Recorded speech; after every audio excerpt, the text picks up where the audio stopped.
So we know from before that applications compete for bandwidth. Consider a voice-over IP application and a file transfer application that want to share a common network link. In this case, we'd like the audio packets to receive priority over the file transfer packets, since the user's experience can be significantly degraded by lost or delayed audio packets.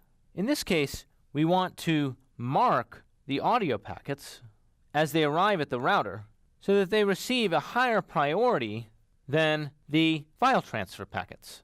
You might imagine implementing this with priority queues, where the VoIP packets were put in one queue and the file transfer packets are put in a separate queue that is served less often than the high priority queue. An alternative is to allocate fixed bandwidth per application, but the problem with this alternative is that it can result in inefficiency if one of the flows doesn't fully utilize its fixed allocation. So the idea, in addition to marking and policing, is to apply scheduling. One way of applying scheduling is to use what's called weighted fair queuing, whereby the queue with the green packets is served more often than the queue with the red packets.